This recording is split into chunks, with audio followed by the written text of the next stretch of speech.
Je rends grâce à Dieu parce que nous sommes le dernier dimanche du mois de février. Amen. Alors le thème c'est touche Dieu. Si tu touches Dieu, ta vie ne sera plus jamais la même. Si Dieu aussi te touche, ta vie va prendre l'ascension. Comment je peux être sûr que Dieu m'ait choisi et que Dieu me touchera? Alors que Dieu a des millions d'enfants sur le globe terrestre. Si Dieu ne t'a pas encore touché pour que tu sois embrasé, toi-même touche Dieu. Et le ciel sera ouvert sur ta vie. Ce matin, que le ciel soit ouvert sur ta vie au nom de Jésus. Dans Marc chapitre 5, le verset 24 à 35, la femme qui avait la perte de sang depuis 12 ans. La Bible dit elle est passée partout sans avoir un résultat satisfaisant. Et un jour, elle a simplement touché le bord du vêtement de Jésus. Il dit, quelqu'un m'a touché. Bien lui dit, nous avons une foule qui te suit depuis le matin. Alors tout le monde te touche. Il dit, la façon dont quelqu'un m'a touché n'est pas la même manière dont tout le monde me touche. Elle dit, c'est moi. Il dit, femme, ta foi t'a sauvé. Ta foi t'a sauvé. Parce que tu m'as touché, le ciel s'est ouvert et tu reçois ta guérison. Ce matin, bien-aimé, si Dieu ne t'a pas encore touché, toi touche-le. Touche-le et quelque chose se passera. Comment pouvons-nous arriver à toucher Dieu? La première chose, par la foi, nous pouvons toucher Dieu.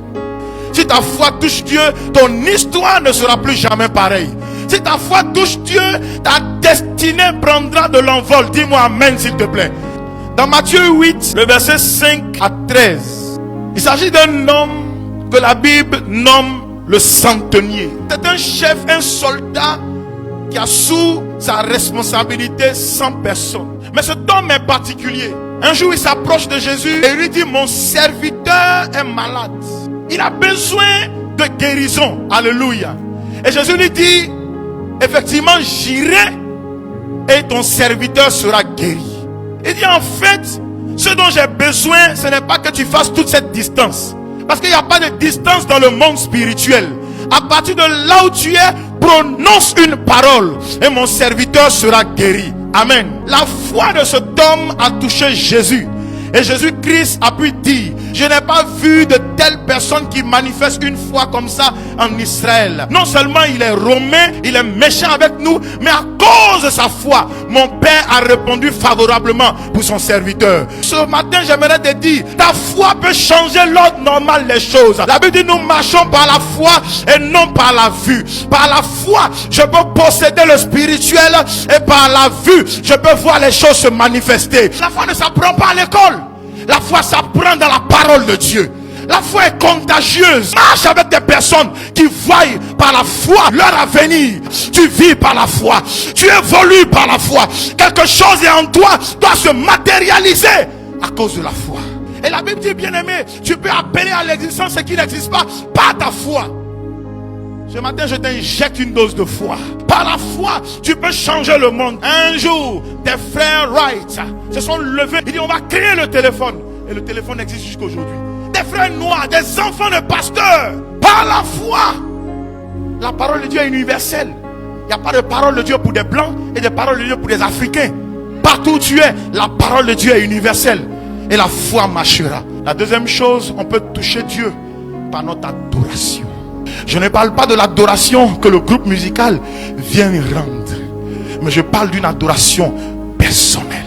Ce que le groupe musical fait doit coaliser avec ta vie d'adoration. Et tu dois te sentir à l'aise, nager dans le flot de l'adoration.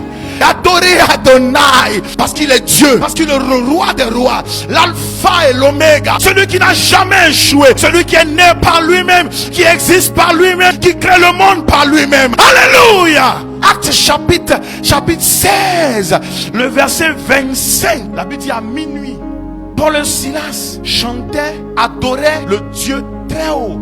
Ils étaient où? Dans la prison.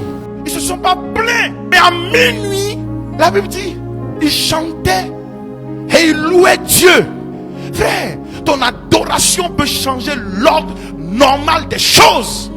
Qu'est-ce qui est bloqué? Adore Dieu. Tu sais, il y a une chose que Dieu n'apprécie pas. Il dit, c'est nos péchés qui nous éloignent de lui. Sinon, en Ésaïe 59, le verset 1, il dit, non, ma main n'est pas trop courte pour agir, ni les oreilles de mon Dieu trop dures pour ne pas entendre. Tu veux te marier, Dieu entend le cri de ton cœur. Troisième chose, comment pouvons-nous toucher Dieu? C'est dans la prière. J'ai compris en lisant Luc chapitre 18, le verset 1 à 8, de cette femme qui a importuné le seul juge de la ville. La Bible l'appelle le juge inique, le juge méchant. Elle a crié devant sa porte, crié encore devant sa porte, jusqu'à ce que ce juge, au milieu de la nuit, se réveille et lui ouvre la porte. Il dit, qu'est-ce que tu veux? Elle lui explique. Il dit, j'ai réglé ça. Maintenant, Dieu dit, à plus forte raison, lui Dieu, jusqu'à ce qu'il te reçoive et que le ciel soit ouvert, continue de prier. Frère, c'est ta prière qui peut changer ta situation. Fais pas comme les autres. Le matin, prie. À midi, prie. Dans ta douche, prie. Au travail, prie. La situation est dure. Tu as perdu ton papa, tu as perdu ta maman. Tu as qui? Tu n'as qu'autre que Dieu. Maintenant, dis-moi, si tu quittes sa salle d'attente, est-ce que tu as une autre option? Qui va te donner ce que tu recherches? Même si un homme te demande et qu'il te donne avec la main gauche, il te demandera avec la main droite. Prie, ne t'arrête pas. Prie jusqu'à ce que le ciel soit ouvert. Prie jusqu'à ce que les choses changent. Prie jusqu'à ce que ton nom s'inscrit autrement. Que Dieu change ton histoire.